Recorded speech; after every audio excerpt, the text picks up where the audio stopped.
Ladies and gentlemen, let's be real. There's a reason you're still thinking about that person. You've prayed, you've cried, you've tried to distract yourself, delete numbers, maybe even throw out old pictures, but nothing. The feelings are still there. And deep down, you're asking God, why? Why aren't you removing this from me? Your feelings aren't always meant to be removed. They're meant to be understood. That's the first thing most people miss when they're crying out to God, begging for emotional relief. We live in a world that teaches us to run from discomfort. If something hurts, we assume it's bad. If someone's on your mind constantly and you can't shake the emotions, the immediate response is to pray it away. But what if God's not removing those feelings because he wants you to understand what they're trying to say? Sometimes we confuse spiritual growth with emotional numbness. We think maturity is about not feeling anymore, but that's not it. God created us with emotions not to torment us, but to help us connect deeper with him and with ourselves. When Jesus wept, when he felt compassion, when he grew weary, those weren't flaws. Those were indicators that the human experience isn't about avoiding feelings. It's about learning what to do with them. When you're constantly asking God to take away a feeling, you might be skipping the invitation to look inside. You're not just feeling something randomly. There's a story under that emotion. Maybe it's about identity. Maybe it's about rejection you haven't healed from. Maybe it's about the illusion of love you wrapped around someone who wasn't meant to carry that weight in the first place. The feeling might not be the enemy, it might be the key. In the Bible, we are said the heart is deceitful above all things and desperately wicked. But it also says God searches the heart and tests the mind. That's not a contradiction. That's an invitation. God is not telling you to ignore your heart. He's telling you to let him search it with you, to sit in it, not hide from it. Think about David, a man after God's own heart, yet constantly overwhelmed by emotions, love, anger, fear, longing. He didn't always ask God to take away the feeling. More often, he asked God to help him process it, to understand it, to make sense of it in the greater narrative of his purpose. Maybe God hasn't removed the feelings because he's using them as mirrors. Feelings reveal what's still alive in us, our desires, our wounds, our hopes, our patterns. Sometimes God allows certain emotions to linger so that we stop numbing and start noticing. What triggers them? What memories are connected? What truth are we resisting? And maybe it's also about compassion. If God removed every intense emotion instantly, we'd lose touch with the very thing that connects us to others. Empathy. When you know what it feels like to carry unshakable emotion, you can better support someone else going through the same storm. Jesus didn't avoid pain, he leaned into it. He sat with it, and in doing so, he showed us the way to let God work through every complicated, unexplainable, and even inconvenient feeling we carry. God may be using this emotional tension to grow you spiritually. That's something most people don't want to hear when they're in the thick of it, when their chest tightens every time a memory hits, or they feel that familiar ache every time they see that person's name. You want the feeling to go away. You want God to press delete. But what if the tension you're feeling is the very soil where something eternal is being planted? Spiritual growth rarely happens in comfort zones.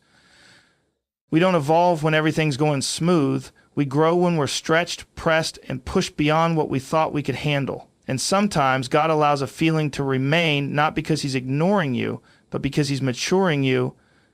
Think about how resistance builds strength. You don't grow muscles by sitting still. You grow by pushing against something that fights back. And in that same way, when your soul wrestles with emotion, something powerful starts to develop inside you. Perseverance, patience, surrender, discernment. In the Bible, we are said that suffering produces endurance, and endurance produces character, and character produces hope. Notice the order. It doesn't start with peace. It starts with the struggle. The process matters. The spiritual fruit doesn't just drop from heaven. It's cultivated through pressure. So when you're praying for God to take the emotion away, he might be letting it stay long enough to grow something eternal in you. Maybe you've never learned how to sit with your own vulnerability. Maybe this person, this situation is exposing how deeply you crave control, or how much you still tie your worth to being seen and validated. If that's what the feeling is revealing, then removing it too soon might short-circuit the healing God is trying to bring. Growth doesn't always look like strength on the outside. Sometimes it looks like brokenness that you no longer hide from. And in that raw place, God meets you not with instant relief, but with truth that sets you free layer by layer. When Paul pleaded with God to remove a thorn in his flesh, God said, "My grace is sufficient for you, for my power is made perfect in weakness." That wasn't a punishment, that was a deeper invitation. The thorn wasn't the problem, it was the process that exposed the power of God in his life. That's what unremoved feelings can do too. They show you that grace doesn't always take the pain away, but it shows up in the pain, empowering you to stand, to breathe, to press on, even when nothing changes externally. This kind of emotional tension doesn't mean God is distant.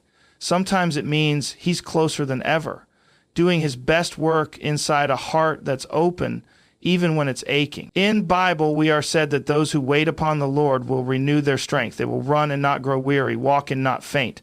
But that strength is born out of waiting, not escaping. And maybe that's what this feeling is teaching you, to wait, to trust, and to let God do his deeper work in you right in the middle of the ache.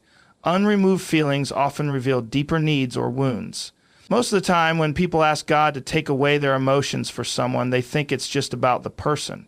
But it's rarely that simple. If those feelings remain, even after time has passed, even after prayers and distance, there's usually something under the surface. And God, in his wisdom, is not always interested in surface-level healing. He digs deep. He gets into the hidden places, those quiet corners of your heart that you've ignored for years, because that's where real healing starts. Sometimes the reason you can't move on from someone isn't because they were the one, or because there's unfinished business. It's because your heart linked them to a deeper part of your story, something rooted in fear of rejection, abandonment, identity, or even the need to feel worthy. God doesn't always remove the emotion right away because he wants you to notice what's underneath it. And more than that, he wants to bring you to a place where the healing isn't just about forgetting someone, it's about being made whole. In Bible, we are said he heals the brokenhearted and binds up their wounds, but he can't heal what we won't expose. Sometimes those lingering emotions are God's way of bringing you back to the wound you tried to cover. He's not doing it to hurt you. He's doing it to free you. You can't put a bandage over a soul wound and expect it to disappear. It needs light, it needs truth, it needs time. And often it needs to be touched by God in the exact place it was hurt. Many people carry unhealed childhood pain into adult relationships, and when one of those relationships ends, it feels like your whole identity is breaking apart. Not because that person completed you, but because something in that bond touched an old fracture. Maybe it's how they made you feel seen. Maybe they gave you attention you never got before. Maybe they made you feel safe in a way no one else had. And now that they're gone, it's not just their absence that hurts. It's the reminder of how deeply you needed that love in the first place. When you pray for God to remove the feeling, you might be asking him to silence something that's actually helping you understand yourself. And God, being more concerned with your wholeness than your comfort, sometimes allows those emotions to linger until you face the root. In Bible, we are said that the truth will set you free, but first you have to confront it. It's also possible that what you thought was just heartbreak is actually God showing you a dependency issue. Maybe you didn't idolize the person, but you unknowingly let them fill a space in your heart that was always meant for God. And he's not punishing you by letting the emotion stay.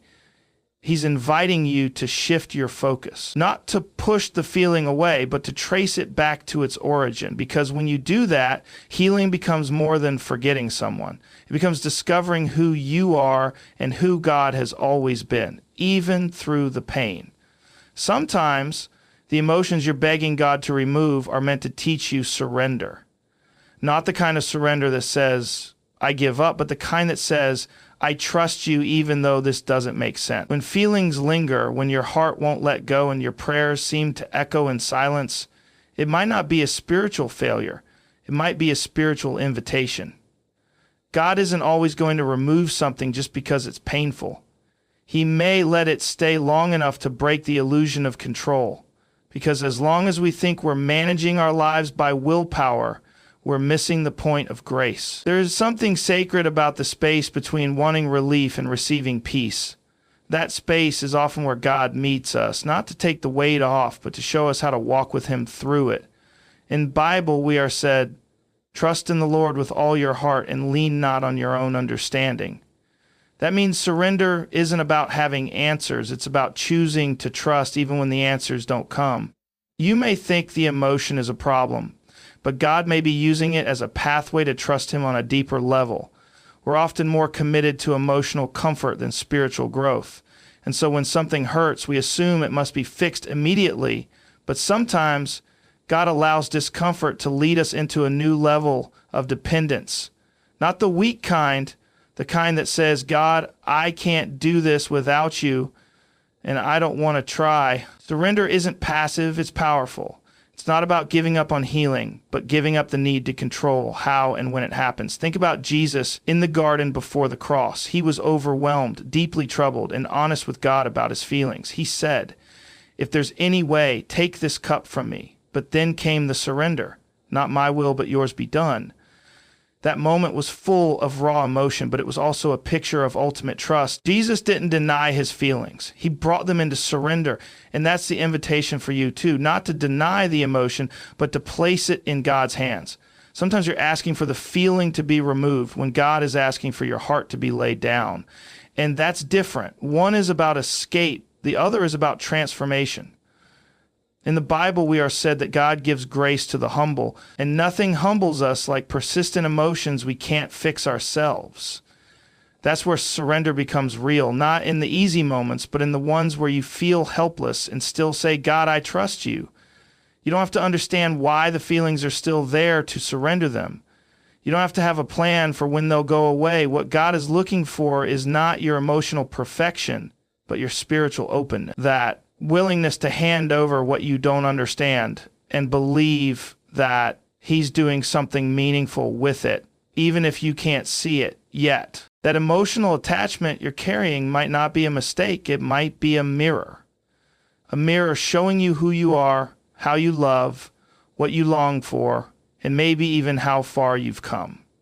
It might also be showing you areas in your heart that still need clarity, healing, and direction. When God doesn't remove the feeling you have for someone, it could be because He's using that feeling to reflect something back to you, something about your identity, your desires, or the way you've built your expectations. People often associate emotional intensity with divine direction. Just because you feel strongly about someone doesn't always mean it's meant to be. But the feeling,